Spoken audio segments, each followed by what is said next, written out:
the question of building or demolition of a house, burning it and covering it, of which has been opened up and DEP's examining and making them haul away whatever is considered contaminated soil.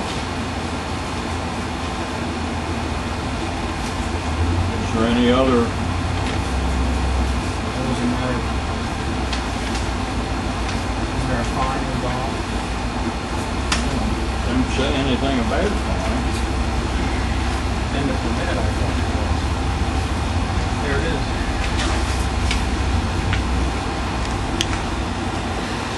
Where?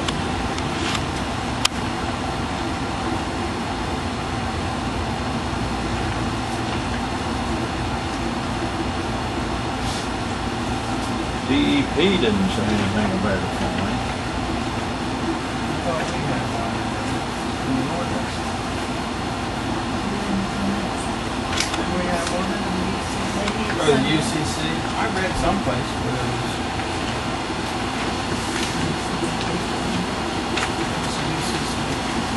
Do you know, Gilbert? What? Well, I mean, Is there a fine involved with burning and demolition of that house? well, I thought there was. I read that somewhere. well, there's apparently a burner is supposed to notify the fire company before you start a fire, Well, we have all that. but he, you know, I don't know whether that happened or not.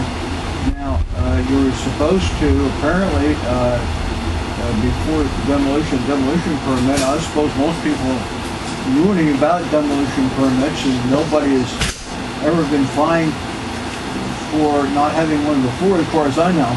Okay. I thought I read that someplace. Well, she has that in some of her emails that came out, but I mean, we have never fined anybody for demolishing something without a demolition permit before. Well, they had a permit. They had a permit? Yeah. He's got a demolition permit, but he doesn't have a permit to burn it. But I personally Burn didn't. and bury, that was the thing. Yeah, but I didn't know you had to have a permit to burn. You have to notify the fire company. But I don't know. Actually, We never found anybody else who burned without a permit. You know, you have to go through the fire ordinance and notify the fire company.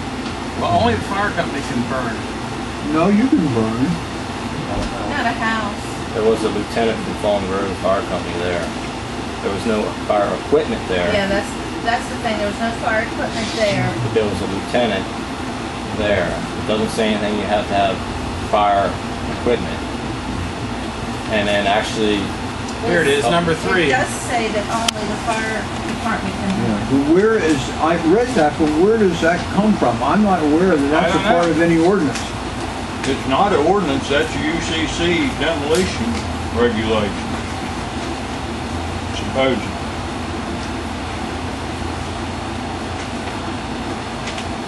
My feelings is that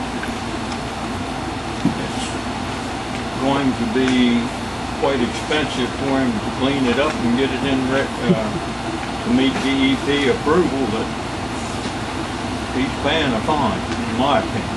Any person, firm, associate, corporation violating any of the provisions of this ordinance shall, upon conviction thereof, before the magistrate, be subject to a penalty in the amount of $1,000 for each and every offense.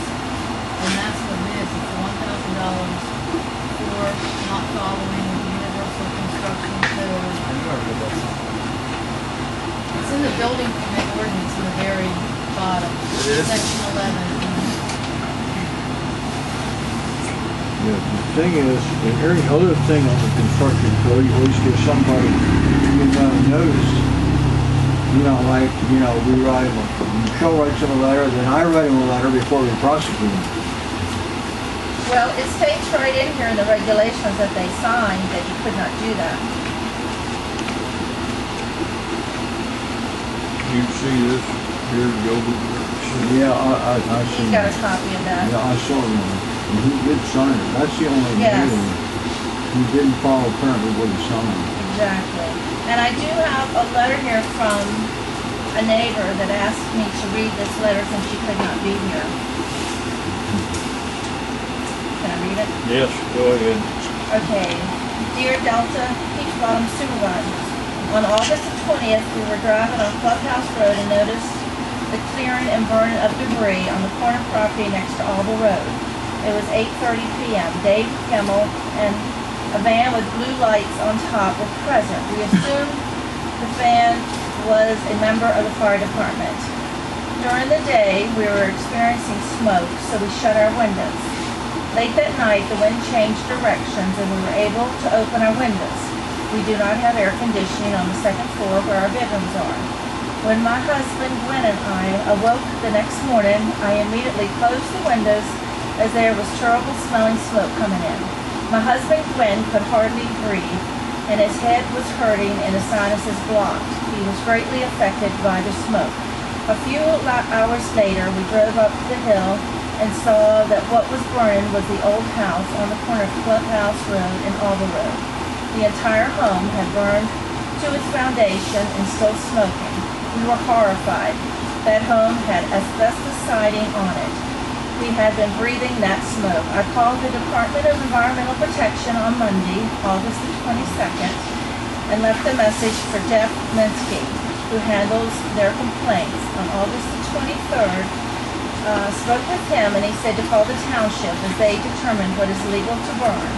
On August 23rd, spoke with Michelle Poole, and she said to write a letter and go to the supervisors meeting on September the 7th.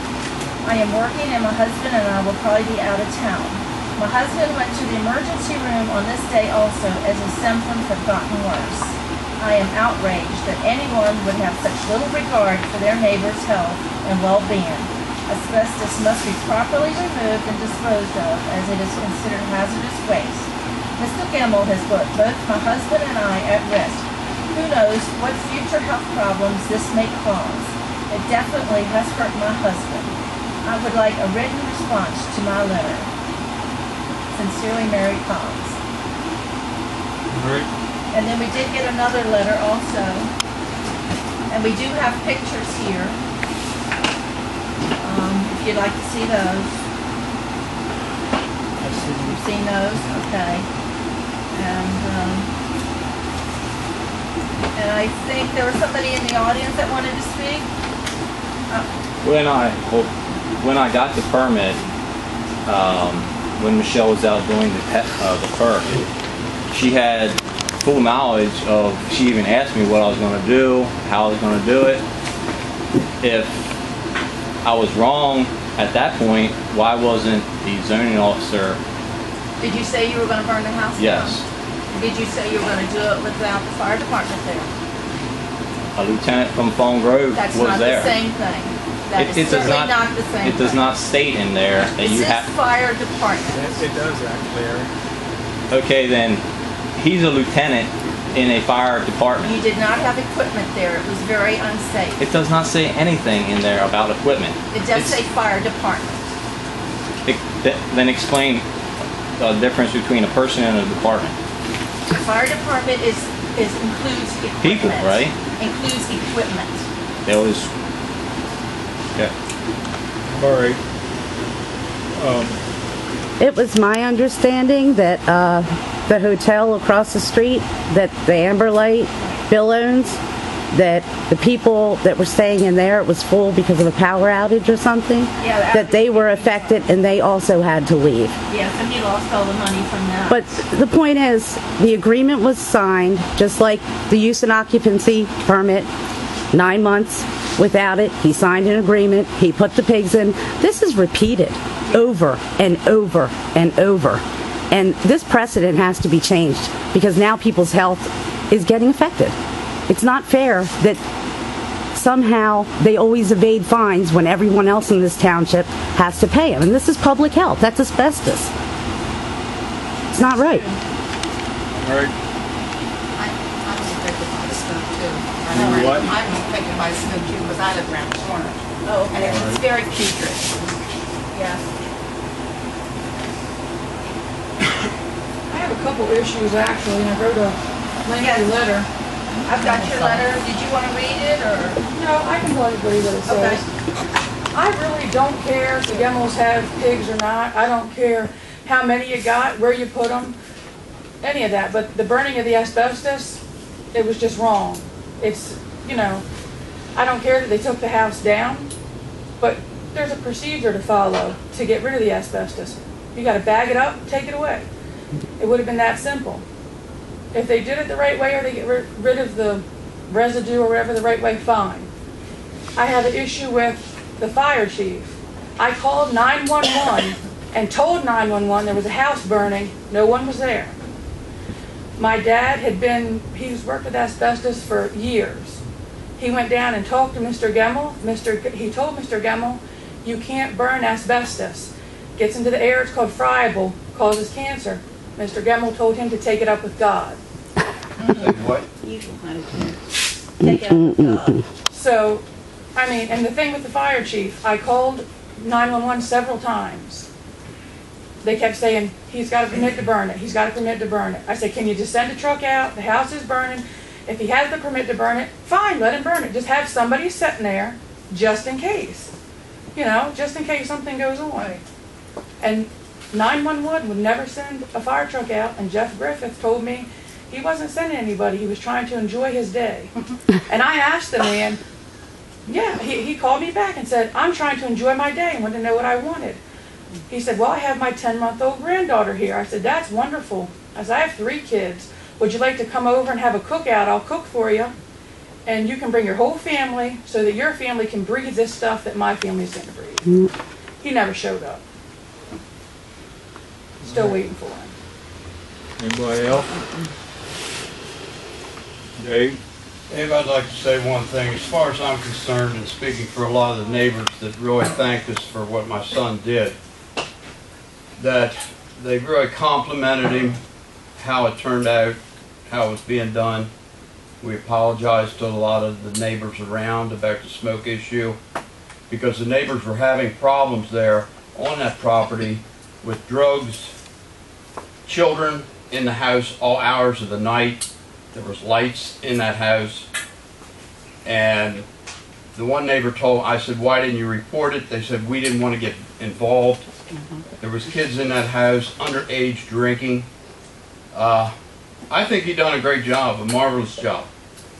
You know, there's some loopholes there that, you know, the township, I don't like to point fingers, but yes, Michelle was out there. If there was an issue about burning it down, You were not burning at that time, burning the house at that time. All She right. was out of town. All right, let him.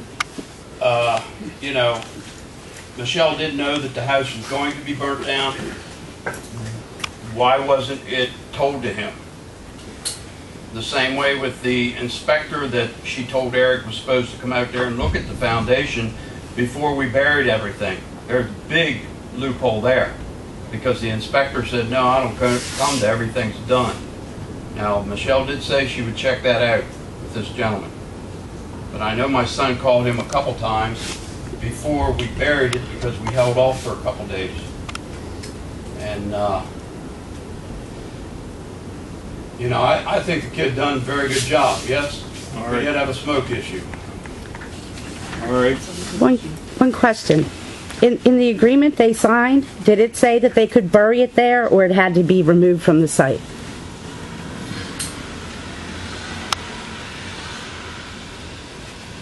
Says you can bury it up This is and have the the backfill 18 foundation. inches. Foundation. Rubbish and debris found in the demolition area resulting from the demolition shall be removed and legally disposed of by the contractor. So it did have to be removed in the thing they That's number signed. 9. Okay, so see again, defied the township.